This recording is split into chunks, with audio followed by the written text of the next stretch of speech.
una vez solucionados los problemas técnicos, que son pocos para los que podrían acaecer en un día lluvioso en Cádiz, como el que tenéis allí y que estáis sufriendo, ya me consta. De hecho, es una de las pocas veces que me alegro de estar fuera, porque no tengo arca ni soy Noé, y parece que allí va a hacer falta un arca y que va a hacer falta remar con lo que está cayendo. Bueno, buenas tardes a todos. Soy José María Pérez Monguió, estoy encantado, vicerrector de Cultura, y encantado de participar en este acto que no me quería perder en el día de hoy. Saludar en primer lugar a Sergio del Molino, que nos acompaña hoy, que lo presentaré un poquito más hacia adelante, y voy a dedicar unas breves palabras al acto en el que estamos hoy, ¿no? Que es la presentación de un nuevo número de la revista Periférica Internacional, revista para análisis de la cultura y el territorio, concretamente el número 22. Una revista que, como todos conocen, de hecho, los que están siguiéndonos y los que están allí, pese a las adversidades climatológicas, saben que es una revista gestionada por el Servicio de Extensión Universitaria del Vicerrectorado de Cultura, y todo ello desarrollado en el marco del Observatorio Cultural del Proyecto Atalaya, financiado por la Consejería de Transformación Económica, Industria, Conocimiento y Universidades de la Junta de Andalucía.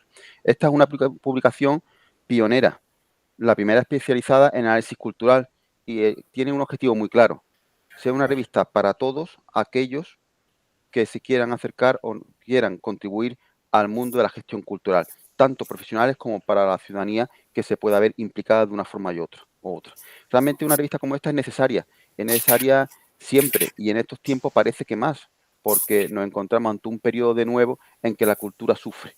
Ha sufrido una pandemia y ha sobrevivido como ha podido, dando lo mejor de sí misma. Ya nos encontramos ante otra pandemia, que es una guerra y una crisis económica que veremos dónde nos va a conducir. Y de nuevo será la cultura quien pague una parte del precio de esta factura. En este número 22, que tendrán ustedes en sus manos, y si no pueden acceder a través de nuestra página, en el cual está accesible en abierto, es un número que yo les recomiendo que, si pueden tenerlo en las manos, pues lo disfruten, porque a los amantes del libro, este libro es un libro para disfrutar. También sirve para sujetar cosas, porque es un libro pesado, pero no solamente es que sea pesado, es que es un libro bonito, bonito, y yo creo que hay que reivindicar el gusto de la estética, de las cosas bien hechas, de las cosas trabajadas, y el gusto por lo bonito. Y este libro y este número, como los anteriores, poco a poco va logrando, no poco a poco, sino tiene un estándar de calidad increíble externo. Pero ahora hay que hablar de la calidad interna, porque si solamente es una belleza vacía, pues la verdad que tiene su función, pero quedaría un poco sin sentido. Este número 22 cuenta con la colaboración de los ilustradores Max, con un trabajo también titulado La Divina... bueno, todo esto en las distintas secciones, porque como verán, la revista tiene numerosas secciones que se han ido incluso ampliando a lo largo de los años. La primera, que es la sección de ideas, cuenta con la colaboración de los ilustradores Max, que he dicho anteriormente, con un trabajo titulado La Divina Comedia, también un trabajo desmontando los mitos de la batalla ideológica, la cultura del sueño, y también Cartas Cruzadas. Es decir, hay una serie, incluso hay una parte importante que es un artículo in memoriam dedicada al desaparecido Chus Cantero, uno de los pioneros, como todos saben, en la gestión cultural. Después hay otro apartado que también conocerán, muy apreciado por los distintos lectores, que es el apartado de los temas, y aquí se abordan distintas cuestiones como la convención de la diversidad cultural, el muro discursivo del poder de legitimación artística frente a las políticas de acción firmado en este caso por Fátima Alnovento, el texto del cine en la encrucijada, la fotografía en el mercado del arte, consideraciones sobre el orientalismo de la fotografía andaluza, etcétera, etcétera, etcétera. Si yo dijera cada uno de los artículos y cada uno de los trabajos que engloban esta revista, yo creo que Sergio del Molino, yo creo que se podría ir tranquilamente ahora a tomarse una cervecita y quizá no regresar, porque ocuparía todo el tiempo de la intervención prevista para la persona que hoy nos acompaña. Después tenemos otro apartado, el monográfico, aunque sí creo que es de justicia hacer referencia a algunos de los trabajos, ¿no? Hay un número monográfico que para la Universidad de Cádiz es muy importante, que está dedicado a las políticas culturales en las ciudades de la Alianza SIU, Universidad Europea de los Mares. De hecho, aquí tenemos la persona que va a conducir después lo que es la entrevista, es uno de los artífices de esa Universidad de los Mares. Me consta que está plenamente implicado, junto con el coordinador, con Fidel, que están haciendo un trabajo excepcional. En este sentido, la Universidad de los Mares es un gran proyecto donde la Universidad de Cádiz lleva a cabo una función de coordinación, y a la que se integran distintas universidades, como distintas universidades integradas en distintos países, la Bretaña, en Francia, Kiel en Alemania, después tenemos Split, Malta, y se han incorporado Gdańsk en Polonia, y recientemente se ha introducido la Universidad de Nápoles, el Algarve en Portugal y Nord de Bodo en Noruega. Con lo cual es muy interesante saber qué tipo de actividad cultural, qué tipo de gestión cultural se están realizando en estas ciudades, en la medida que nuestra relación con ellas ahora y en el futuro será muy, muy íntima y muy preciosa. Muy preciosa.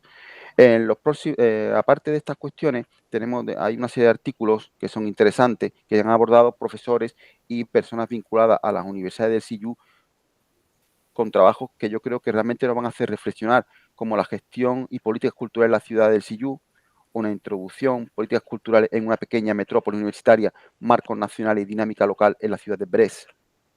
¿Para qué es necesaria una política cultural en la ciudad de Kiel? El desarrollo de la ciudad, cohesión social y valores intrínsecos, o la política de gestión cultural en la ciudad del CIU, en el caso de Malta. El segundo número monográfico, integrado en la revista, está dedicado a la formación de la gestión cultural en Latinoamérica.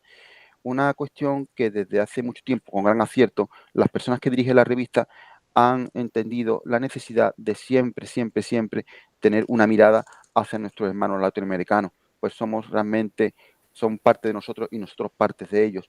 Y tenemos numerosos trabajos sobre esta cuestión. Trabajos como podría ser, por ejemplo, la formación en la gestión cultural, historia y posibles futuros, la profesionalización de la gestión cultural, la experiencia pionera, formación y gestores culturales de las redes y en clave de interpretación, gestión cultural, aprender y desaparecer para potenciar la cultura.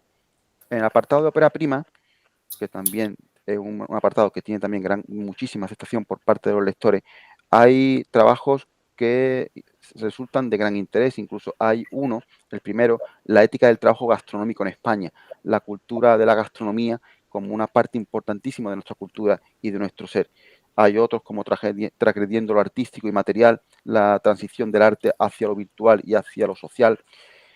La parte de experiencia también tiene un nutrido grupo de trabajos, muy nutrido grupo de trabajos, y contiene el patrimonio cultural y natural, en la depresión de Guadix, y algunos trabajos importantes que derivan incluso de becas que se han dado a través del Observatorio Atalaya, como es el caso de antropología y extensión universitaria, producción de conocimiento y proceso formativo. Para este importante evento, hoy, yo quizá la parte que he llevado hasta ahora quizá no sea la más entretenida, ¿no? Pero era importante hacer esta breve presentación que se podrá después unir con otras observaciones por parte del público o por parte de las personas que se encuentran allí.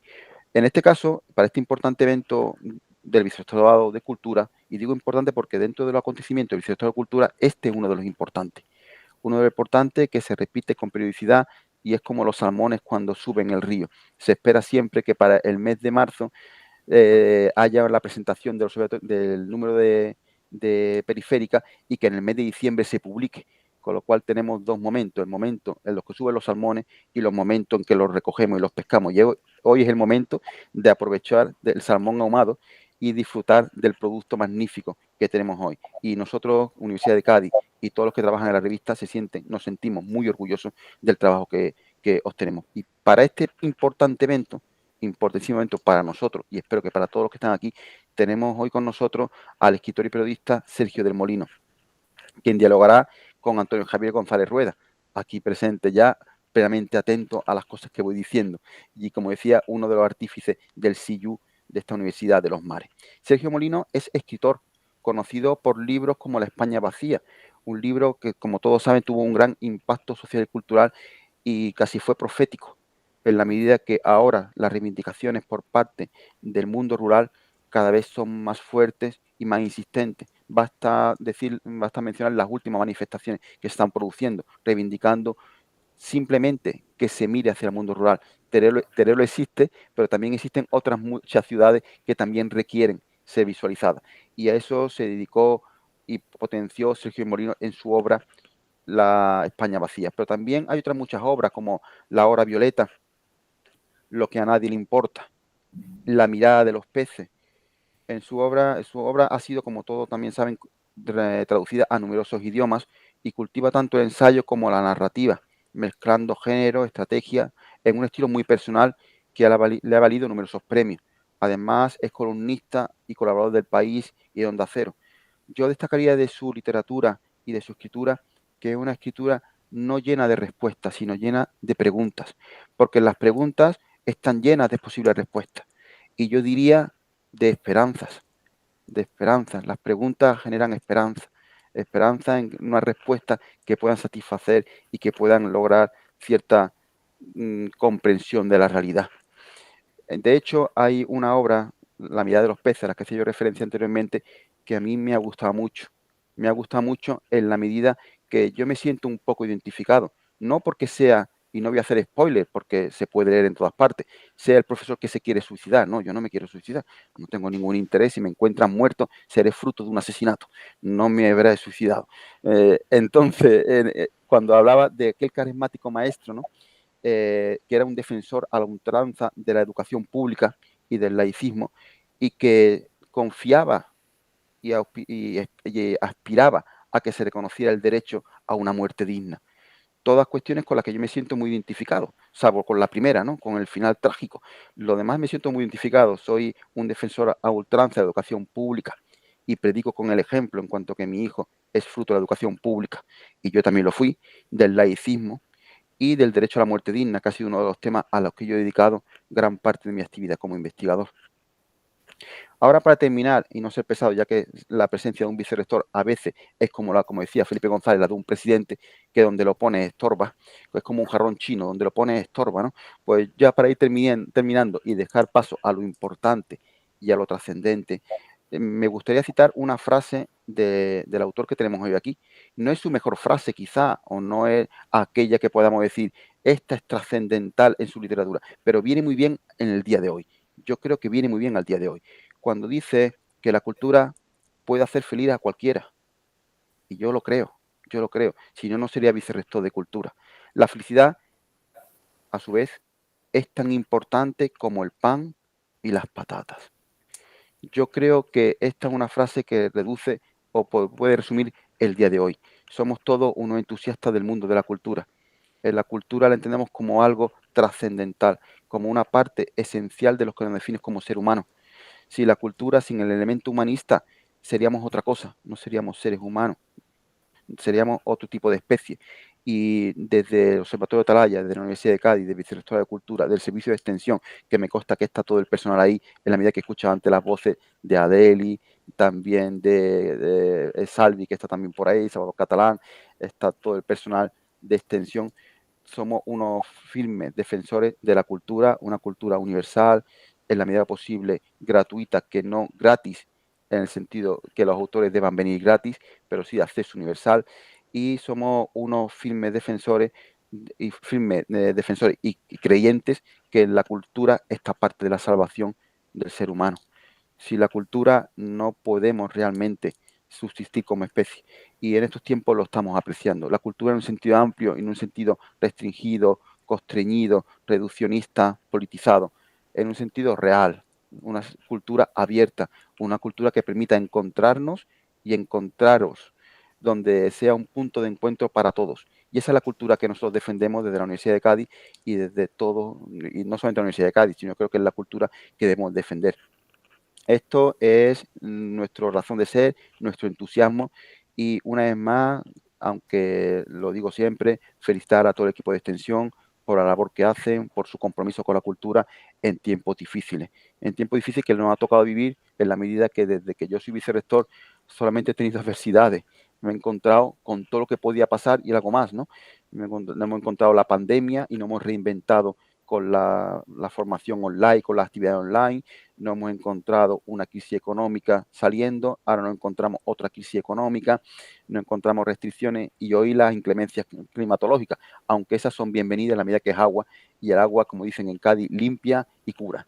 Con lo cual, sin más palabras, sin más dilaciones, sin más interrupciones, agradecer a todos los presentes, tanto los valientes que se han atrevido a coger la barca y llegar al Vicerrectorado de Cultura en el día de hoy, a los que están en su casa que no han podido asistir y hubieran querido hacerlo o simplemente quieren seguir el acto y lo pueden hacer, a Sergio del Molino por su contribución preciosa y porque haya pensado en la Universidad de Cádiz también para venir a hablar un poco de su obra, de lo que piensa, de la idea que tiene de la cultura, y haya sido y sea el colofón, o sea, sí, el colofón para presentar esta importante, como decía, obra dentro de nuestro vicerrectorado, dentro del Servicio de Extensión Universitaria, de la que estamos muy orgullosos, como he dicho anteriormente, y a Francisco Javier por estar siempre presente y estar hoy también allí, haber cogido el flotador y haberse ido hacia el vicerrectorado, y además parece que ni se ha despeinado, que sea el agua que me dicen que está cayendo una cosa mala. Bueno, ahora volvemos ya para terminar a la felicidad. Es tan importante como el pan y las patatas, y yo espero que cuando termine este acto a Sergio del Molino se le invite a unas buenas patatas bravas o a unas buenas, estos que le den también felicidad y disfrute de nuestra cultura gastronómica, aparte de otras muchas culturas. Muchas gracias a todos y que disfrutéis de este acto tan importante para nosotros, y agradeceros vuestra presencia en el día de hoy. Muchas gracias. Buenas tardes, gracias Sergio por tu presencia física, gracias, bueno, ya lo he dicho, a todo el equipo del vicerrectorado, y gracias también al equipo de la revista que, como siempre o como casi siempre, pasa desapercibido. Me voy a permitir recordar por lo menos sus nombres de pila, ¿no? Gracias a Salvador, a Luis Ben, a Enrique, a Ana, a Ana Luz, a Roser, a Isabel, a Cristina, a Verónica, a Adelaida, a Beli, a Elvira y a Isabel, ¿no? Sin ellos es imposible el esfuerzo que supone hacer la revista. Bien, y brevemente, ¿por qué Sergio del Molino para apadrinar este número? Nosotros somos muy fans de José Luis López Vázquez y de su figura de padrino. Creo que todos en algún momento hemos querido ser ese padrino que aparece en, creo que en las 3 películas, o fueron más, no me acuerdo. Bueno, La Gran Familia. Exacto. Sí. Nos gusta tener siempre a alguien que apadrine el número, te invitamos a apadrinar el 22 y pensamos que eres la persona ideal porque Sergio del Molino es periodista, escritor, pero sobre todo es polemista. Es un polemista a la usanza del 19, pero con armas del 21, que las maneja muy bien, que publica ensayos, novelas, artículos, en las que en sus propias palabras dice, y lo cito textualmente: sigo mi costumbre de fijarme en aquellos espacios y figuras que no parecen importar demasiado a nadie, pero que, bien mirados, si un miope como yo puede mirar bien, revelan y explican las cuestiones que de verdad importan y que nunca tienen que ver con las urgentes ni las que los fatuos escriben con mayúsculas. O que se mueve también, ya fuera de comillas, siempre en el límite entre lo vacío, los lugares fuera de sitio y los atlas. Esa persona para nosotros es la persona ideal para acompañarnos hoy en un acto de presentación de una revista que lleva por nombre Periférica. Empecemos, Sergio, si te parece, por el nombre de esta revista. Dices en uno de tus libros, Contra la España vacía: desde la periferia, liberados de los corsés del canon y de las convenciones metropolitanas, el pensamiento fluye con más vigor. Y yo te pregunto, ¿marcha fúnebre o desiderato? Marcha fúnebre o desiderato. Bueno, ninguna de las dos cosas. Hablando de cultura, ¿quieres decir? Si nos ponemos ya... No, yo creo que no hay motivos para ponernos funebreros en general. Bueno, yo desde luego no, o no más que en otros tiempos. Creo que yo soy muy contrario al tono lastimero y al lamento continuo que suele acompañar todo lo que tiene que ver con la cultura entendida como industria cultural, ¿no? Entonces siempre creo que es un privilegio, creo que es el hecho de que exista y que haya un montón de actividad cultural ligada a una industria en un país significa que ese país, no sé si se está acoplando algo, lo pongo de... Que sería mejor incluso sacar el micrófono de mesa. Sí, porque se nos escucha bien. ¿Se escucha así? ¿Vale? Sí, para la grabación va por aquí. Perfecto.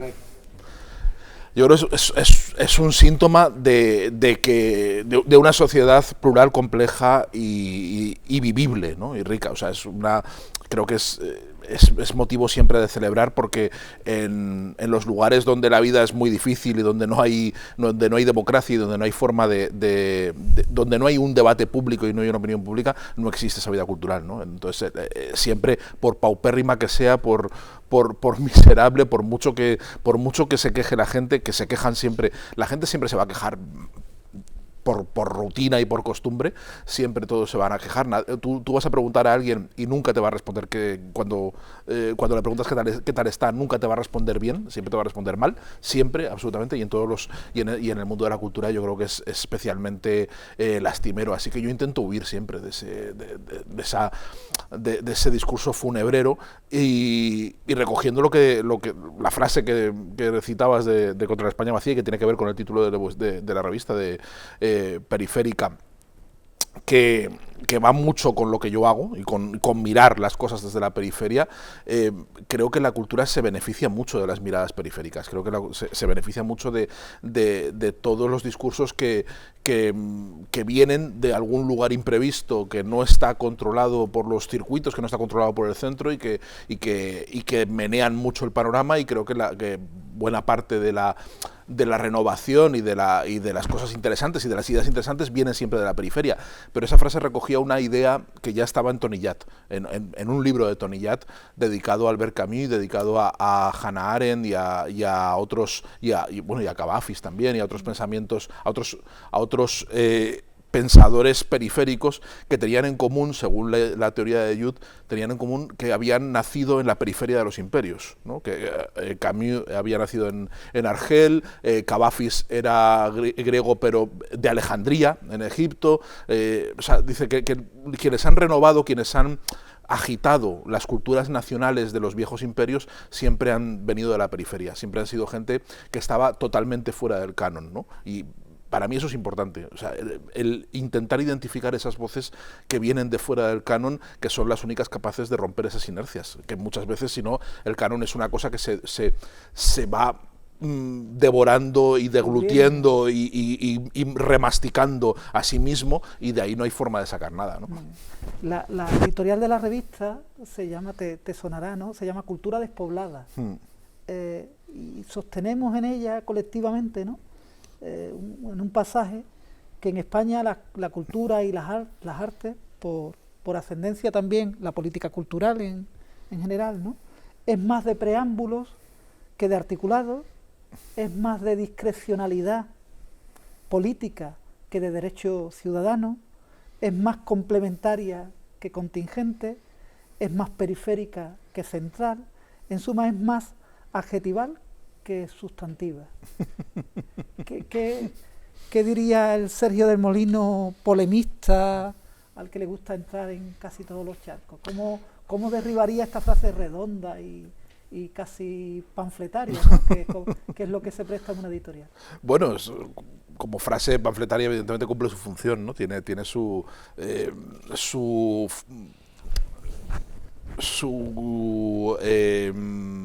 propósito de cuestionar como bola de demolición, ¿no? Todo lo que creemos saber. A ver, yo creo que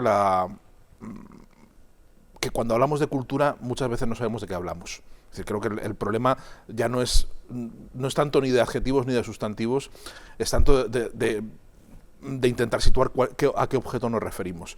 Creo que muchas veces hablamos de cultura como un comodín y muchas veces no sabemos a qué nos estamos refiriendo, ni qué es, y que se ha usado y se usa constantemente la cultura como una especie de sustitución de la religión, como un sustitutivo de la religión, y ha funcionado como sustitutivo de la religión en una sociedad, en una España, sobre todo en una España que es laica y que se ha ido disolviendo y que ha ido perdiendo esas lealtades hacia Dios y hacia la patria, ¿no? Y la cultura ha ocupado el espacio del vacío litúrgico, del vacío simbólico que la desaparición de la cultura religiosa, de la religión, de la religiosidad y de las creencias fuertes, pues han ido eliminando, con lo cual a partir de ahí nos encontramos en algo en fin, que está muy teorizado, que se ha hablado mucho, pero que en realidad no hemos llegado a ninguna conclusión, que es lo de la sociedad líquida, el hecho de que no hay grandes agarraderas, y entonces no sabemos muy bien realmente de qué hablamos de cultura. Y me da la sensación de que muchas de las discusiones sobre cultura, en los diálogos, la gente habla de cosas distintas. O sea, está refiriéndose a cosas muy, muy, muy, muy diferentes, ¿no? Entonces, es difícil que tengamos una discusión de cultura cuando ni siquiera sabemos qué carajos es la cultura, ¿no? Y yo no tengo muy claro qué diablos es la cultura. Sé que la cultura es algo muy distinto para un concejal de Tomelloso que para mí. Sé que la cultura es algo muy distinto para un ejecutivo de televisión que para mí. Y seguramente que para muchos de mis lectores es algo distinto de lo que es para mí. Y es muy difícil que nos pongamos de acuerdo en qué carajos es la cultura. Y necesitaríamos un mínimo consenso, que no lo vamos a tener nunca, porque es una discusión que creo que no nos interesa. Pero vamos. Bien, pero si quieres vamos entrando un poco en este asunto, ¿no? Te tomaste prestado, ya no recuerdo en qué obra, y he decidido al final que entiendo que tu obra es como una sola obra, y ya no me detengo en qué libro lo dijiste, pero tomaste prestado de Vicente Verdú el enfoque de capitalismo de ficción, que me interesa mucho. Es decir, decía Vicente, tú lo citas tal cual, ya no se comercia con el algodón de los telares, ni se venden, que sería otra fase del capitalismo, ni se venden discos o películas exportados desde esa fábrica de sueños que era Hollywood. En el capitalismo de ficción se mercadea con el humo. Vale.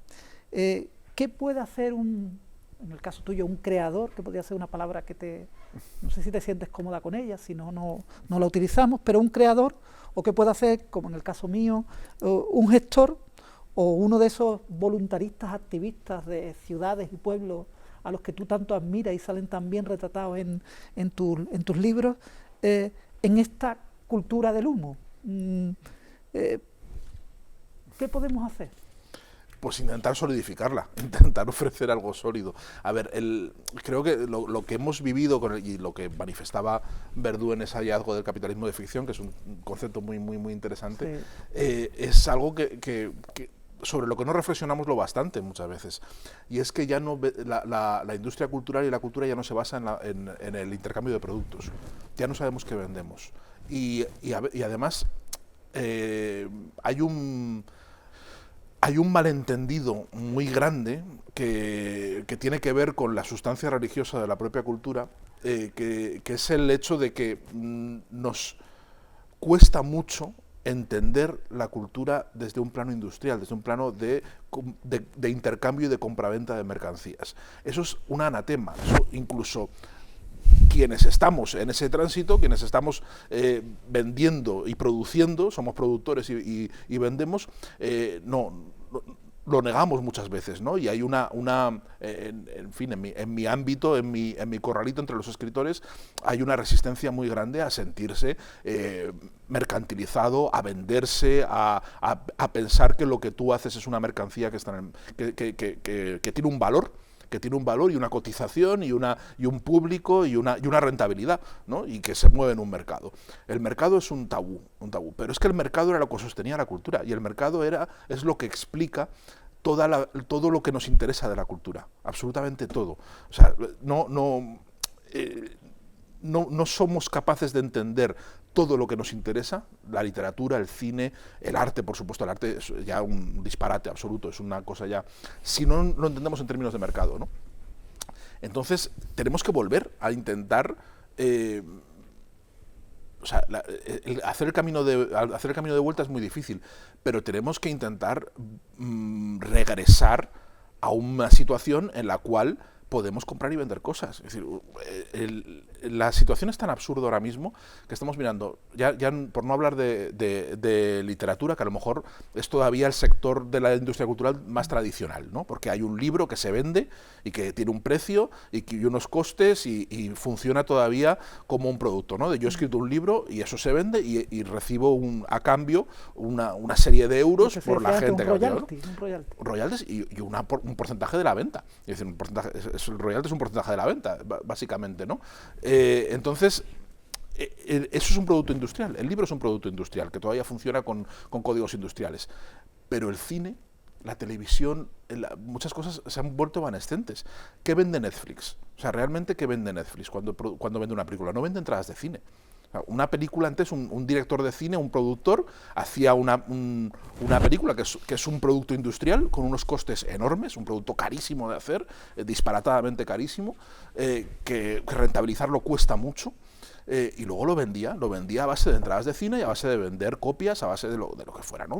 En fin, en una situación de compraventa. Pero con las plataformas ya no funciona así. El negocio de Netflix no es la venta de entradas, no son los clics, es tener un catálogo muy nutrido para luego que eso cotice en bolsa.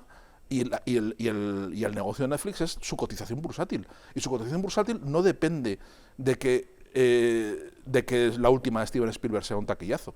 No depende de eso, depende de tener muchas de Steven Spielberg y de tener una gran masa de gente pendiente, pero no le importa realmente lo que hace la gente con todo ese mogollón. Entonces lo que estamos vendiendo es humo, y con el arte estamos vendiendo humo. Entonces tenemos que volver otra vez a intentar deshacer el camino para recuperar eso que tanto hemos defenestrado y que tanto, sobre todo desde el ámbito más público de la cultura, se ha considerado un anatema, y porque estamos, en fin, porque nos fastidió la teoría de Theodor Adorno y de Horkheimer cuando hicieron en los años 30, hicieron la condena de la producción capitalista, y dijeron que esa era la forma de acabar con la cultura. Pues tenemos que volver a esa pesadilla horrible que decía Adorno. Pues en algún momento tenemos que volver a reactivar ese mercado. ¿Sí recuerdas los Grateful Dead? Sí. Sí, pues no había nacido, pero lo recuerdo. Sí, el vocalista de los Grateful Dead, bueno, un tipo muy peculiar, y hizo una especie de jeremiada, ¿no? Que decía que más o menos la clave en el futuro estaría cuando hablaba de la cultura, ¿no? En general hablaba de meter el vino en la botella. Él entendía la cultura como vino, como algo que es líquido, que conectaría con el discurso de la sociedad líquida, y decía que la clave estaba en meterlo en la botella. Yo creo que ahora la clave está en cómo meter el humo en la botella, ¿no? Que es lo más, creo que ya es como sería lo más complicado de esta sociedad. Pero si quieres, me interesaba también en una entrevista que le hacemos a Ramón Zallo, que es un catedrático ya jubilado de la Universidad del País Vasco y que ha estado en todas las tramas de comunicación, de cultura, bueno, una persona que es muy amiga de las revistas y de este mundillo de la gestión cultural. Le hacemos una entrevista y sobre la Unión Europea, que me parece que es un referente que tenemos que tocar hoy casi obligatoriamente. Dice: vista la deriva y el empeño en programas a vista de pájaros ideados por élites tecnocráticas y que tampoco pueden solapar competencias estatales, es prioritario empoderar a los territorios en sus propios tejidos culturales por la simple razón de que nadie lo hará por ellos. Conecta esto mucho con tu discurso, con tu forma de verlo, pero ¿cómo ves las cortapisas o las ventajas de la Comisión Europea en la vida diaria de un creador, de un activista cultural como tú? Es totalmente irrelevante. O sea, es que Europa no tiene una política cultural. Solo hay, yo creo que hay dos modelos en Europa de intervención del Estado, o sea, dentro de la cultura, que es el modelo francés y el modelo anglosajón. Y la Unión Europea no tiene ninguno de los dos. La Unión Europea no es un agente cultural, hace cositas, pero no tiene, como en tantísimas otras cosas, como no tiene claro qué carajos es la cultura, no sabe cómo intervenir, ni nos hemos puesto de acuerdo. Imagínate en las distintas culturas que hay en Europa, las distintas culturas estatales dentro del Estado, que van desde la indiferencia absoluta, desde el uso patriotero, imperialista que hace, por ejemplo, Orbán, ¿no? Que hacen en algunos países del este, de la cultura como propaganda a la antigua usanza, a mayor gloria del poder, o la idea de la excepción cultural francesa de Lange, que es probablemente el único país que tiene una política cultural coherente porque sabe lo que quiere y porque sabe cuál es la intervención del Estado. Es irrelevante. O sea, la Unión Europea no es un agente, no es ni un interlocutor ni un interventor dentro de la cultura, como en España tampoco lo es el Estado. Yo creo que tenemos un Ministerio de Cultura que podía ser un ministro sin cartera, perfectamente. Es un ministro totalmente desposeído de competencias, y cuando estaba hablando, yo no sé si se refiere a empoderar a los territorios, a lo que ya sucede en España, que es que todas las competencias culturales están prácticamente todas. Creo que se refiere más a la sociedad civil, a lo local. A la sociedad civil, sí, Claro. sí, claro, pero ahí parece que hay una intervención también de los poderes públicos y demás, que cada cual, que tampoco tenemos una idea de qué carajos es la cultura y cómo intervenimos. Entonces, hasta que no resolvamos ese dilema, hasta que no sepamos, hasta que no nos interroguemos como sociedad qué diablos es la cultura y qué puede hacer o qué no puede hacer el Estado dentro de ella. Y decir, pues esto es importante. O sea, tenemos que decir, ¿el Estado tiene que intervenir y en qué medida? O no, o al Estado esto no le importa. Y esto es una cuestión de la sociedad civil, y el Estado lo que tiene que hacer es sencillamente crear un marco para facilitarlo, ¿no? Pero no es un actor que interviene. Hasta que no discutamos eso, todo esto va a ser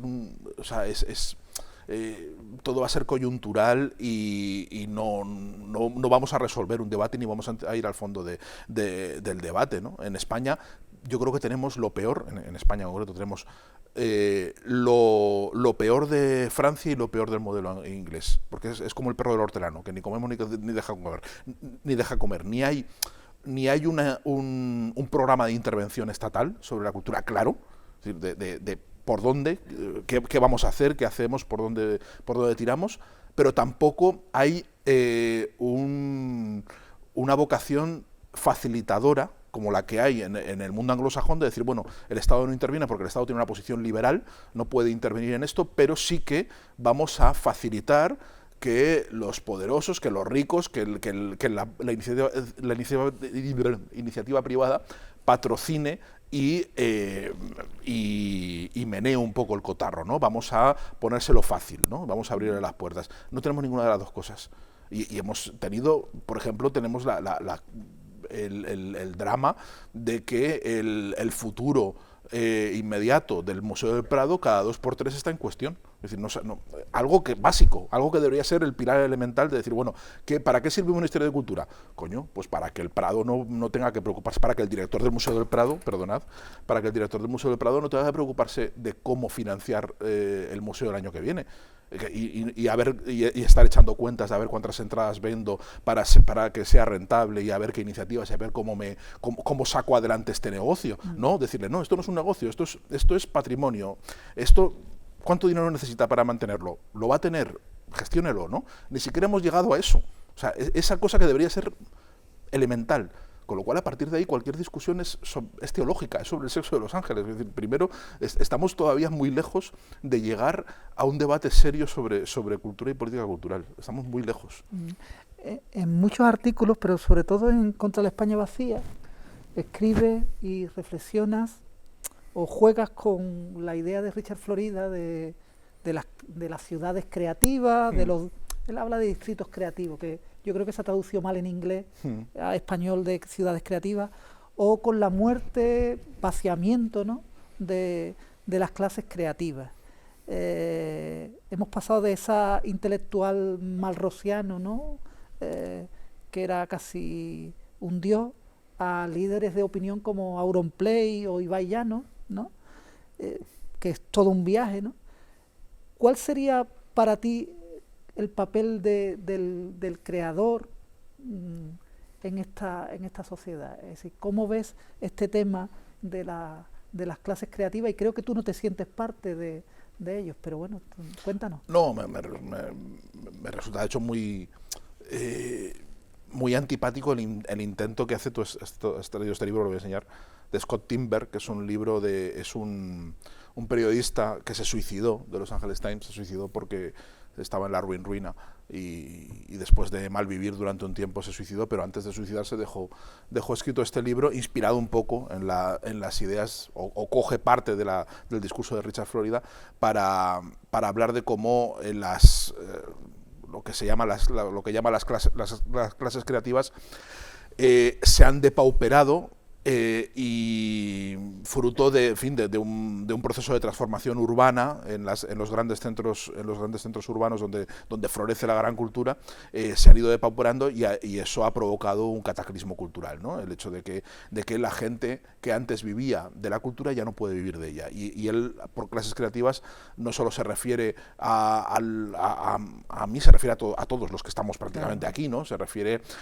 también incluso al dependiente de FNAC, al taquillero del cine, al publicista, a todos aquellos que viven del entramado cultural, ¿no? A todos los que sacan un sueldo. Dice, todo eso se ha desmoronado. Dice, ya nadie puede vivir fundamentalmente los productores de todo aquello, ¿no? Los artistas, los creativos, ya no pueden vivir de eso, o desde luego no pueden vivir como vivían antes en la ciudad donde suceden las cosas. Ya no pueden crear esas redes porque las ciudades se han vuelto muy caras, sus sueldos son muy bajos y ya no pueden vivir en ellas, ¿no? Entonces eso se ha depauperado. Yo no comparto, porque me parece que es una construcción muy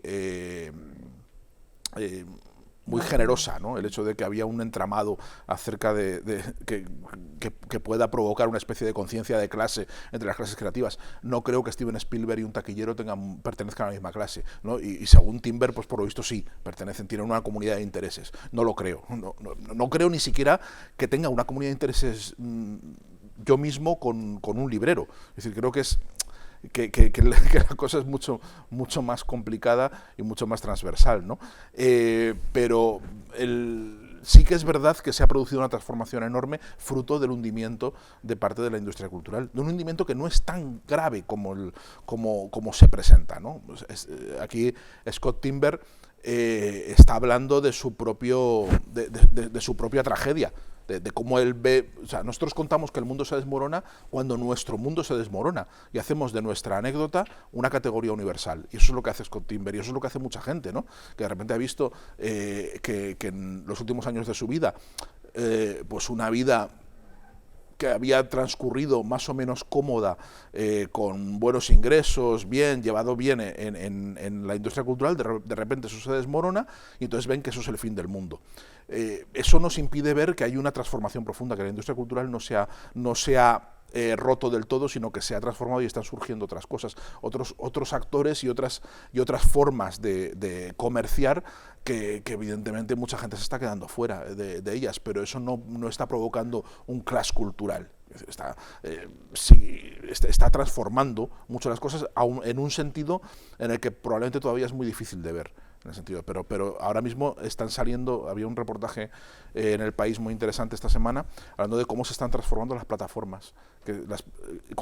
Ahora mismo hay muchas plataformas de pago, que si te puedes gastar una pasta suscribiéndote a todas. Yo estoy suscrito a todas, yo soy un enfermo en ese sentido, y ahora están yendo a un modelo que se parece mucho a la televisión antigua, un modelo que incorpora publicidad, un modelo que ha pasado con esas plataformas, que primero se han quedado con toda la audiencia, se han quedado con la audiencia nueva, sobre todo, no toda, porque las televisiones siguen siendo muy poderosas, las televisiones clásicas siguen teniendo audiencias muy potentes y un mercado publicitario todavía muy solvente, pero les han quitado sobre todo la audiencia nueva, los jóvenes, el relevo generacional, se han quedado ellos con los viejos, y una vez les han quitado toda esa audiencia, les van a meter publi.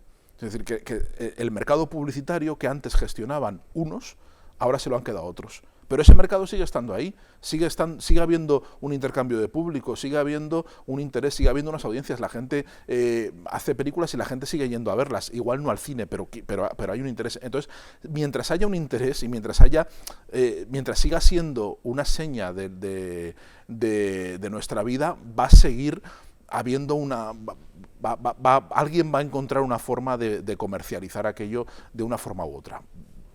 Lo que pasa es que el dinero no se lo van a llevar los mismos. Pero me preguntabas el papel, no tanto de las clases creativas, sino de lo que antes se llamaba los intelectuales, quizá, sí, comparando sobre todo con los nudos, haciendo por eso, yendo, que está relacionado una cosa con otra, es verdad. A ver, yo creo que es un momento jodido porque hay una pérdida de autoridad notable. O sea, ya no, hoy Sartre probablemente sería un personaje totalmente... No tendría público, no tendría un sitio, no tendría desde luego no tendría el eco ni la influencia que tuvo en su momento, ¿no? Y ver a Sartre competir con youtubers, pues da incluso para una película o para una novela, ¿no? Pero creo que hay un espacio de discusión. Creo que sigue habiendo una discusión intelectual muy intensa y sigue habiendo figuras de referencia que son capaces incluso de permear su discurso a otros lugares. Quiero decir, que tú sabes, hemos hablado de la sociedad líquida y hablamos de ideas de Lipovetsky y de Bauman, que prácticamente casi nadie ha leído. Slavoj Zizek, que es un impresentable en muchos aspectos, pero sus ideas se permean y se van convirtiendo en lugares comunes y van influyendo de una forma u otra y se van vulgarizando y van popularizando. Ese discurso sigue existiendo. Lo que ya no tiene vigencia es la figura del intelectual como clérigo. La figura del intelectual como alguien que orienta a las masas, que predica desde un púlpito y que tiene esa idea del compromiso, de la visión, de iluminar. Eso ya no existe. Es decir, ahora lo que hay son diálogos, o formas de conversar a distintos niveles en las cuales se producen choques irremediablemente porque ha habido una democratización tan absoluta en las redes sociales de la discusión pública que a veces es muy difícil entenderse. O sea, y es muy difícil que alguien se haga entender porque se habla idiomas distintos, se hablan idiomas totalmente distintos, ¿no? Pero esa parte sigue existiendo. Sartre como tal no tendría sentido hoy, pero sí que sería alguien que iría marcando el tono de los tiempos y que sus ideas irían poco a poco, no con la estridencia ni con la influencia que tenían entonces, pero sí que tendría su hueco mucho más acomodado, mucho más pequeñito, mucho menos Sartre en ese sentido, pero sí que existe, ¿no? Ibai Llanos no se lo quitaría. O sea, no es que se haya producido una sustitución, es que eso es otra historia, es que es otro nivel de discusión en el que ni siquiera existe la posibilidad de discusión porque se hablan en idiomas distintos y en medios distintos, no hay ni siquiera posibilidad de confrontación. Hay un artículo en la parte esa más académica de temas de la revista de Fátima Anjo, que Fátima es una señora que es la que le encarga al Ministerio de Cultura el informe, no sé si lo conoce, un informe sobre el techo de cristal en los organismos derivados del Ministerio de Cultura. Y ella hace un artículo muy inteligente sobre todos estos temas de igualdad. Yo quería transmitirte algunas de sus ideas. Ella habla de muros de contención para que la mujer no tenga presencia en la cultura. Y algunos de los muros que comenta, yo hasta creo que en algún momento alguno de ellos, queriendo o sin querer, lo he reproducido, ¿no? Y el primer muro son: las mujeres no están en cultura simplemente porque no hay. El segundo muro de debate: la calidad debe ser el único criterio con el que se tomen las decisiones artísticas. Tercer muro, excusa que podemos haber utilizado en algún momento: las cuotas en la programación amenazan la libertad y la independencia artística. El cuarto muro y último: las políticas de acción positiva en el contexto artístico y cultural son discriminatorias y anticonstitucionales. Como a mí como hombre me plantea, bueno, me revuelve, me mueve del asiento, hay cosas que las comparto, otras que las comparto menos. ¿Cómo ves la situación en general de la mujer en la cultura española que tú conoces, la que te encuentras pues cuando viajas a alguno de estos tipos de actos, pero cuando estás en otros foros? ¿Estos muros existen para ellas o no? A ver, unos sí y otros no. A ver, creo que hemos naturalizado sin necesidad de hacer cuotas. Yo no soy gestor cultural, pero he programado, he dirigido algún festival, he hecho alguna cosa y te sale de forma prácticamente natural el correlato porque piensas, o sea, porque creo que ya hay muchas figuras, desde luego, cuanto más bajas en edad, más artistas femeninas, más creadoras, llámalo como quieras, escritoras en mi caso, más encuentras, o sea, es más difícil hacer un festival paritario con autores de 60 años, porque realmente hay muchas menos, es que hay menos. Cuanto más bajas en la edad, es mucho más fácil y sales solo. Y sales solo, creo que lo tenemos bastante naturalizado, ¿no? Y a mí me sorprende muchísimo cuando encuentro una programación en la que no hay. Es decir, que de repente encuentras que hay 9 tíos y dices, bueno, esto lo han hecho aposta. Que dices, no te puedes salir. O sea, solo no sale así. Esto lo has tenido que hacer aposta, ¿no? Pero yendo más allá de estas cuestiones que a mí me parece que son procedimentales, quiero decir que se pueden incorporar o no, no creo que marquen la diferencia ni rompan ningún techo de cristal. Creo que hay una inercia en la industria cultural que yo conozco. Ha habido un cambio, una irrupción y un cambio femenino poderosísimo, o sea, una feminización sobre todo del sector. No tanto entre los nombres del catálogo, entre las nuevas escritoras que van surgiendo, sino en quién corta el bacalao. Es decir, yo he trabajado prácticamente con mujeres siempre en el mundo editorial. Mi editora es editora. La jefa de mi editora, la supereditora Pilar Reyes, es una de las mujeres más poderosas en el mundo cultural, es una mujer. Trabajo en un grupo editorial donde la CEO es una mujer, donde la mayoría del equipo en los cuadros son mujeres. Que no es que haya paridad, es que hay un desequilibrio a favor de las mujeres. Y eso se ha producido de una forma creo que prácticamente natural. Y quienes toman las decisiones importantes y las guías estratégicas en el grupo, en Penguin y en Planeta en buena medida también lo es, son mujeres. Quiero decir, ha habido un cambio porque eso hace 15 años no era así. Hace 15 años lo que encontrabas era un equipo de 5 correctoras o editoras junior y demás, comandadas por un tío. Y a lo mejor en una oficina había 20 tíos, 20 personas, 19 eran mujeres todas curritas y uno que era jefe.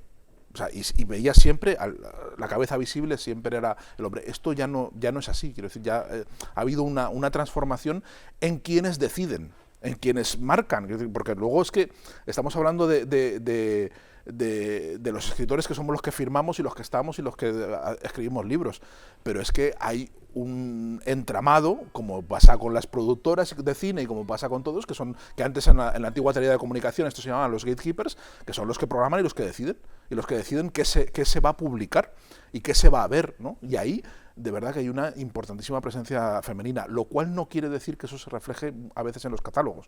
Es decir, no quiere decir que discriminen positivamente ni que feminicen a veces los catálogos, pero sí que hay una grandísima cantidad de mujeres poderosas en la industria cultural que creo que poco a poco van transformando y que van convirtiendo que todas estas cuestiones, que son cuestiones para programar, ¿no? Cuestiones para programar festivales y demás, sean procedimentales y sean, a mí me parece que no son tan importantes como se pintan. A veces se centra mucho el debate en eso y parece que si seguimos al pie de la letra el recetario de cómo programar y cómo discriminar positivamente vamos a solucionar todos los problemas, y creo que no es así. Creo que los problemas, o sea, la igualdad es un propósito, una guía hacia la que se dirige la sociedad y que va dirigiéndose si no se le ponen cortapisas delante, claro, por supuesto, pero creo que se está produciendo, creo que sí. En las lecturas y eso siempre tienes una gran simpatía, ¿no? Se te nota por la pulsión cívica de los activistas culturales, ¿no? Recogía un pasaje, tampoco me acuerdo ahora en qué libro, hablas de una visita tuya a Llariz, a un pueblo de Orense, y hablas de un señor que se llama José Luis Fortes, que bueno, era un viejo funcionario del MOPU, hiperactivo, dices cosas muy graciosas. Se había empeñado en llevar a su pueblo a todos los escritores que leía y admiraba. Escritor del que se enamoraba, escritor al que invitaba, moviendo todos los resortes de la sociedad alaricana y orensana para que sufragasen billetes de avión, hoteles, honorarios, etc. Y dices luego, hay en España consejerías de cultura con mucho personal bien pagado que no son ni la mitad de eficientes y animosos de lo que era José Luis en su tiempo libre y sin cobrar un céntimo. ¿Cómo nos ves a los gestores culturales institucionales por encima de esta anécdota? Pues muy desigual, porque eso depende mucho. Es un trabajo que depende mucho del carácter del temple y de las ganas que tiene el que lo hace, es decir, y de la idiosincrasia. Entonces, yo hablaba de Fortes porque es un capítulo que hablaba de Allariz, ¿no? Porque me acordé de él, que lo vinculo porque yo descubrí ese pueblo de Allariz. ¿Sabes qué pasa? Que yo conozco en la provincia de Cádiz, Andalucía, a muchos José Luis Fortes. Claro. Es decir, es un arquetipo, por eso me llamó tanta atención, y sobre todo el cariño con el que lo describe. Sí, porque cuando vas a un sitio así te encuentras a alguien tan entusiasta que te, en fin, que te lleva tan bien, que te ha leído, que es una cosa verdaderamente que ves que lo está gozando, o sea, que para él es un acontecimiento el hecho de que tú vayas a su pueblo, y lo que para ti a lo mejor es un martes porque ya estás harto de hacer una gira y demás, y de repente te encuentras eso, pues te despierta y te estimula muchísimo, ¿no? Y es verdad que yo creo que en muchos sitios sí que se programan por inercia, como no puede ser de otra forma, es decir, no todo el mundo puede ser así de entusiasta, y de hecho yo creo que lo que hacía este hombre era bastante excepcional, porque era una cosa que hacía él porque se había empeñado, ¿no? Porque no le rentaba absolutamente para nada, y de hecho yo creo que perdía dinero, porque ponía dinero de su parte, aunque no lo quería reconocer, ¿no? Y creo habla mucho eso de la precariedad de la cultura en la que vivimos, ¿no? De cómo depende en muchos lugares del entusiasmo de una persona en concreto. Y cuando esa persona se retira, muchas veces la programación cultural o la vidilla cultural que había creado desaparece con ellos. No le toma a nadie el relevo, no fermenta, no crea, en fin, y eso, en fin, creo que debería ser un motivo de reflexión, y no lo sé hasta qué punto lo es, me imagino que lo será, sí, de todos los gestores culturales y programadores muchas veces institucionales, hablamos de programación de autor, igual que se hablan de museos de autor, en el sentido de quién lo dirige, y parece una auténtica locura que el hecho de que lo dirija alguien esté marcando un tipo de programación cuando no debiera. Pero sí, porque no. Pero me parece totalmente lógico. ¿Cómo no lo va a marcar? Que no somos robots. Es decir, que no programa un algoritmo. O sea, creo que en los gustos personales, el entusiasmo, la capacidad de trabajo, los recursos de los que disponga un gestor se reflejan y son importantísimos a la hora de marcar la diferencia y de hacer algo relevante que tenga un eco en la sociedad donde se hace o no. Es decir, eso es evidente. Has deslizado esa idea de que, bueno, lo has deslizado muy bien, ¿no? Del reconocimiento a las programaciones, a los creadores, el reconocimiento que tiene. Nosotros, como gestores culturales, muchas veces hemos vivido esa idea de qué divertido tu trabajo, ¿no? Qué suerte, ¿no? Qué bien, ¿no? Qué bien te lo pasa. Los creadores también lo recibís.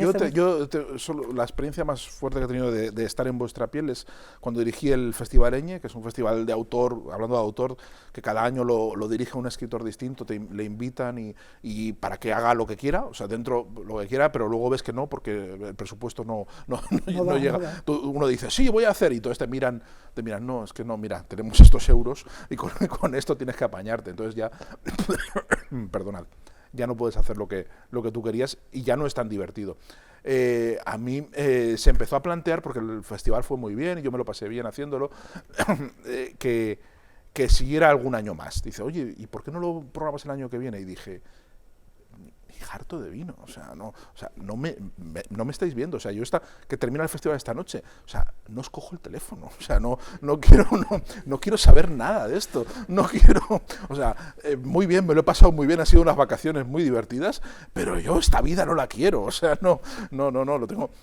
Me parece que fue un aprendizaje muy muy ilustrativo ponerme al otro lado, porque a veces yo entiendo que los escritores, y ya si nos ponemos en otros ámbitos, pues seguramente también somos unas moscas cojoneras, somos impresentables, estamos siempre pidiendo estupideces, quejándonos, todo nos parece mal, todo nos parece poco, o sea, creo que es un trabajo verdaderamente ingrato tratar con gente como yo, quiero decir, de verdad. Entonces, yo no quería, o sea, no, de verdad, me parece que es muy meritorio, muy estresante.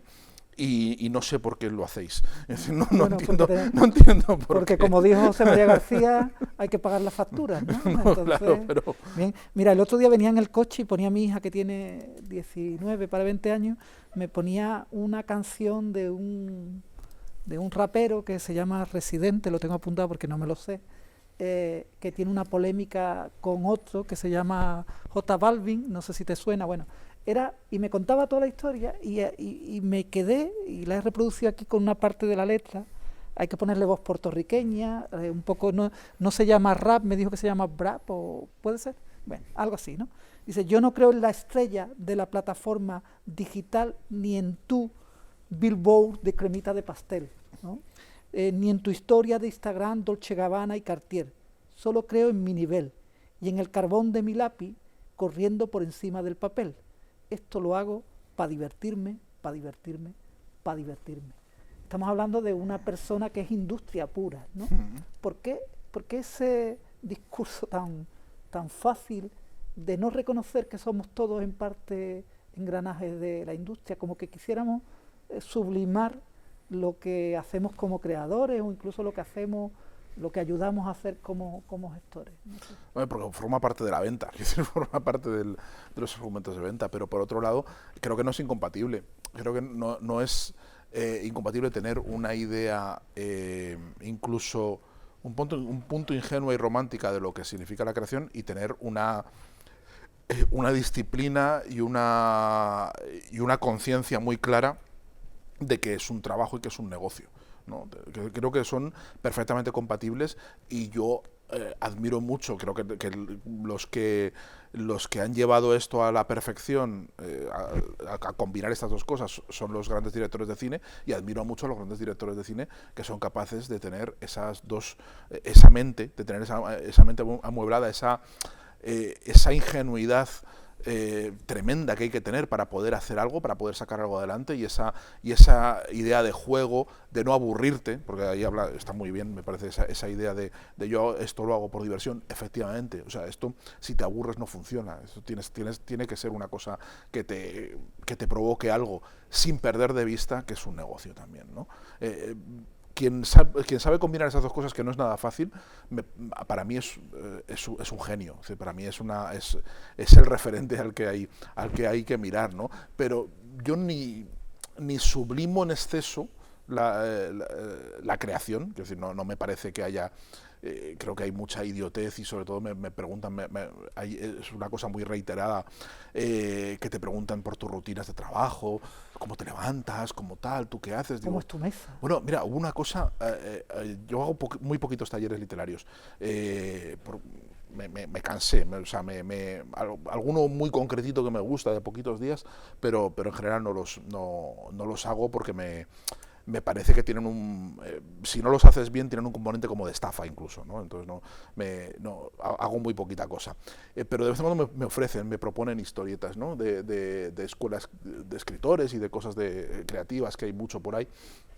Me propusieron una vez una idea que estaban teniendo, que era una especie de residencia artística, proponían que podían ganar.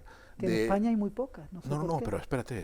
La residencia artística era para escritores, era que alguien, el aspirante, el que fuera, el que ganara, el que quisiera, tuviera interés, iba a pagar una pasta, lo que fuera, por asistir a mi proceso creativo. O sea, por sentarse a mi lado mientras yo escribo. Digo, ¿pero qué va a aprender alguien así?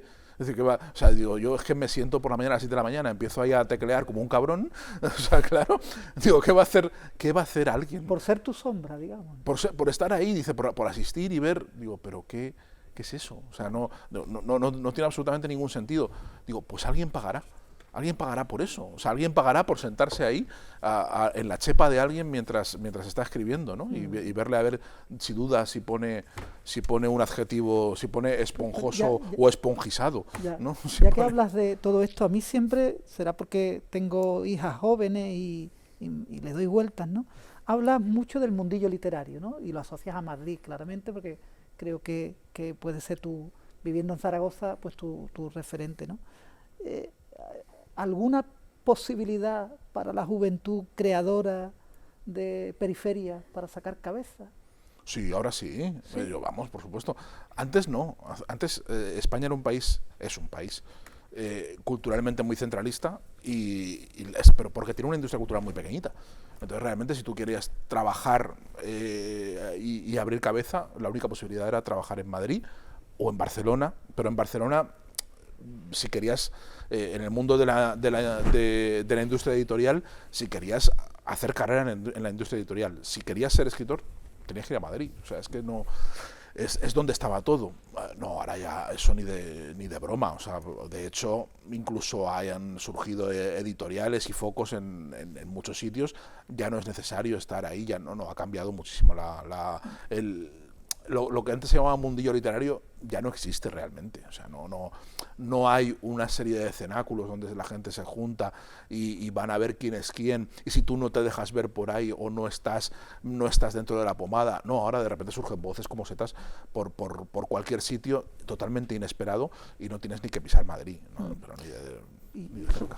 Releyendo tu obra, vislumbro una cosa que me gusta mucho, que es tu honradez, para tu honestidad, ¿no? Para reconocer cosas que están bien hechas, vengan de donde vengan, ¿no? Y recupero de las cosas que he leído en estos días, por ejemplo, las extintas obras de las culturales de las cajas de ahorro, como componente que, bueno, con matices, pero que sale bien parado.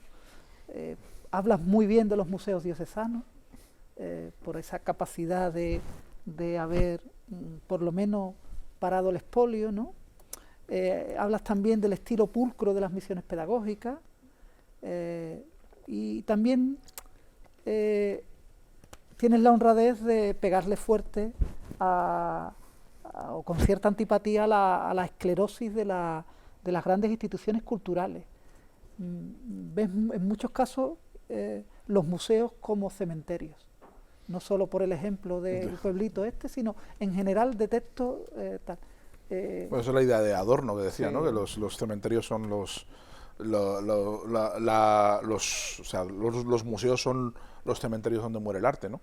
Que es una idea muy clásica en el momento en el que una obra está en el cementerio ya no es arte, Sí, porque pero el a arte partir de lo de interpela. Adorno llegas a algunas críticas de cómo se gestionan, de cómo están esclerotizados. Porque son templos, es decir, porque no son museos, son templos en el sentido en el que lo eran las catedrales góticas. Es decir, son en la época de vacas gordas han sido la cultura se ha usado como un elemento identitario y un elemento de asentamiento y afirmación del poder. No podían construir catedrales, pero podían construir museos de arte contemporáneo. Y han salido por todas partes. O sea, de verdad que podías cruzar España saltando de museo en museo sin pisar nunca un suelo de verdad, ¿no? Y eso dice mucho de lo que hablaba al principio, de la cultura como religión, pero no como religión vacía. Es decir, como toda la parafernalia de la religión, como todo lo que es la misa, pero sin fe. O sea, Sí. sin creer, que es lo que pasa con muchas de las liturgias culturales, con lo que pasa con una entrega de premio institucional, con lo que pasa con muchas cosas que son puestas en escena de algo en lo que en el fondo nadie cree y solo está ahí porque hay un consenso en que eso es bueno. O sea, entonces tú vas a purificarte. Como antes se iba a misa para dejarse ver y para demostrar a la comunidad que tú eres un buen cristiano y que eres un tío de fiar, pues ahora tú vas a la cultura para comulgar, para demostrar que eres... Había un tipo en Zaragoza hace muchos años, cuando yo iba al instituto, que estaba siempre en la puerta de la librería general, la librería más grande de la ciudad, donde íbamos todos a comprar los libros de bolsillo. Y estaba siempre en la puerta un tipo que parecía Gustavo Adolfo Bécquer, con con un abrigo largo, barbas, un hippie y tal, siempre, y con un fajo de fanzines aquí fotocopiados, y a todo el mundo que entraba o salía le abordaba y le decía, perdona, además se acercaba, perdona, ¿te gusta la poesía? Y entonces la mayoría de la gente que iba despistada, los que iban despistados y no sabían de qué iba, la mayoría de gente, sí, por supuesto. Entonces dices, pues toma, por 500 pesetas, por favor, no puedes dejar de llevarte mi último poemario. Soy un poeta de la calle, el poeta de la voz de la verdad, te va a encantar y tal. Y entonces los iba colando. ¿Por qué? Porque halagaba, sabía que 11 de cada 10 le iban a decir que sí, aunque 11 de cada 10 jamás han abierto un libro de poesía, ni de coña, ¿no? Pero no puedes decir que no te gusta la poesía. Es como es algo que va en fin, con el hecho de ser un buen ciudadano, un ciudadano ejemplar, un ciudadano probo, y uno va a la cultura a purificarse. Y por eso se hacen estos templos, porque uno no va a Bilbao, al Museo Guggenheim, porque le interese un carajo la exposición, sino para poder decir que ha estado en el Museo Guggenheim, que ha ido a Bilbao y ha hecho lo correcto, que es ir a Guggenheim, y mostrarse ante el mundo como un ciudadano ejemplar, comprometido y culto. Y entonces eso es la función de la cultura que tiene hoy. No sé si recuerda un grupo, bueno, mítico en determinado momento, aunque muy minoritario, Vainica Doble. No sé, un excelente amigo me pasó el otro día un tema y que tiene que ver con esta idea tuya de los museos y tal. La canción se llama El Museo, yo no sé si la recuerda, y te extracto una parte de la letra. Dice: el Museo del Prado, el Reina Sofía, 1000 galerías y el Palacio de Cristal. Ya me he cansado de mirar, no puedo dar un paso más. Me quiero ir a un mesón, pedir un tinto y una de jamón, oír las voces de la barra, pedir si acaso una de gambas. Creo que es con que esta... y es la misma pulsión que con el turismo, que forma parte del entramado del entramado de creencias religiosas que tenemos hoy montado. Uno puede pasarse toda una vida, puede vivir 180 años en una ciudad y no visitar nunca. Puedes vivir en Cádiz toda tu vida y no ver nunca los museos, ni acercarte, ni entrar nunca, pero te vas a Düsseldorf y no vas a dejar de ver un puto museo. O sea, vas a verlos todos de cabo a rabo, ¿no? Y vas a Berlín y vas a acabar con los pies hinchados de la isla de los museos. No vas a dejar de ver un solo cuadro y a todos los vas a fotografiar. Esto es fe, que decir, no fe, es liturgia religiosa totalmente vacía. ¿Equiparas cultura y turismo con esa idea de la liturgia religiosa? Sí, porque va porque por ahí, dice que esa nueva religión del mundo sin religiones, y sobre las ciudades, este tipo de ciudad turístico-cultural que tan en boga hasta ahora, hablas de, utilizando la vetusta de Clarín, de la dilución de las vetustas sólidas en mares culturales vaporosos, pero luego en otro pasaje dices también: el arte del que querían vivir estas ciudades ya no existe ni en provincia ni en metrópoli. Que me parece que, bueno, como... Sí, porque no existe, porque es esa parte de el arte como cultura, ya entendido como cultura, ya ese entramado no existe, ese entramado se ha transformado. Sergio, casi 60 minutos nos hemos pasado un poco de lo que pactamos, ¿no? Y no hemos hablado de esa España vacía que te persigue, pero que creo que tanto te ha dado. Y lo vamos a dejar para la cena. Hablaremos pues la cena de la España vacía. Así que si queréis, antes de cerrar, no sé si hay espacio para alguna pregunta. Salvador, Enrique, alguien. Yo quería hacerte una pregunta, Sergio. Voy a poner el micrófono para la grabación. Has hablado de intelectuales, has hablado de gestores culturales, has hablado de industrias culturales, pero tú que eres escritor y periodista, lo hemos adelantado y anticipado un poco en el café que nos estábamos tomando antes, no habéis hablado del que hasta hace poco, ante la irrupción de las redes sociales y de Internet, eran los que difundían la cultura, que eran los periodistas, ¿no? Tú también eres escritor, eres periodista, y esa cacareada muerte del periodismo cultural, quería saber un poco tu opinión, ¿no? Sobre si ya está absolutamente finiquitada y enterrada, o hay que dar todavía un rescoldo para ese periodismo cultural, para los prescriptores culturales, como se denominan, o no hay ya esperanza para ello y estamos abocados a una dictadura de las redes sociales y de Internet que acabe con el prescriptor cultural, con la persona que difunde la cultura desde un punto de vista a veces profesional, obviamente, pero también vocacional. Claro, es que has hablado de prescriptores y de periodismo. Yo es que creo que el periodismo cultural nunca ha existido. Yo creo que el periodismo cultural, lo que vemos en las páginas culturales no responde a los criterios del periodismo. No responde a los criterios de informar, contrastar críticamente, responde a los criterios de la prescripción. Y la prescripción es otra cosa. La prescripción se hace desde la influencia, se hace desde la credibilidad que da una voz, pero eso no es necesariamente... O sea, creo que no existe porque no puede existir, porque no se puede hacer periodismo de la cultura.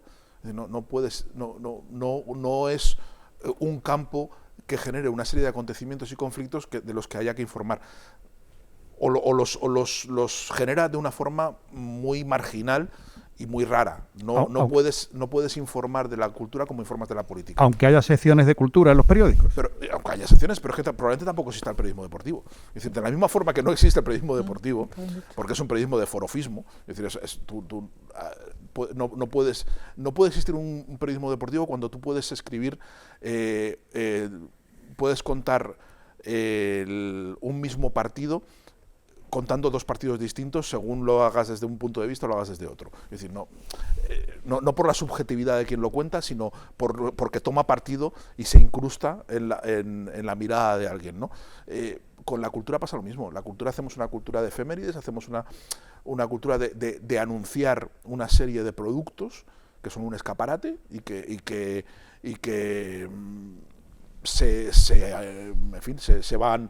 se van contando desde las páginas de periodismo. Es un periodismo de efemérides, es un periodismo de obituarios.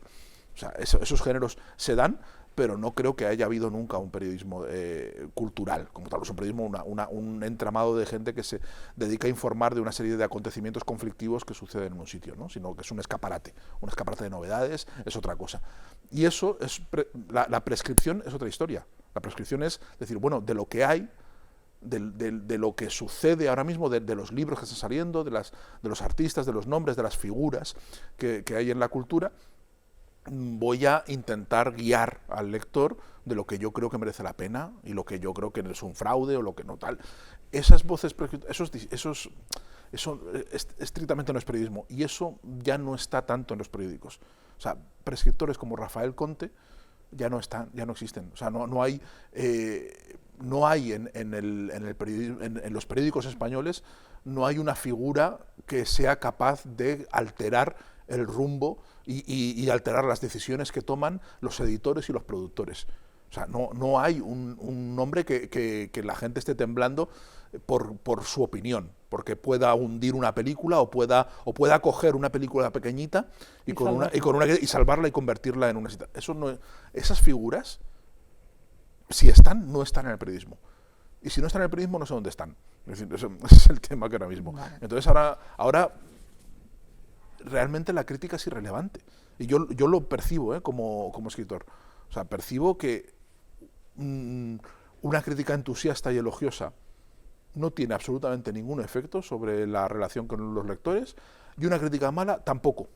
Es decir, no es irrelevante, ¿no? Ni te hunden ni te elevan. O sea, la cosa va por otro lado. Eso ha desaparecido por completo. Hay unas inercias, hay un público que todavía sigue por ahí, pero desde luego lo que había antes, que sí que existía. O sea, Rafael Conte era un crítico que podía fijarse en una novelita menor y convertirla en canon, y que todo el mundo dijera, oye, Conte ha recomendado esto, hay que leérselo. O Conte ha hundido esto y Conte lo hundía. Y los libreros al día siguiente devolvían la novela. Es decir, eso pasaba. Y eso ya no existe. Eso ha desaparecido. Muy bien. Bueno, pues escribe Sergio del Molino: no soy muy distinto del viajante de comercio que va de pueblo en pueblo con sus muestras. Despliego mi literatura portátil en la plaza. Quien dice plaza dice biblioteca, museo, tenderete de feria, salón de conferencias de una caja de ahorros que ya no existe, y hago una demostración de cómo funciona con un poquito de labia de charlatán. Gracias, Sergio, hoy, porque vuelve mañana a casa con todo el género vendido, ¿vale? Te esperamos en Periférica 23, si te apetece.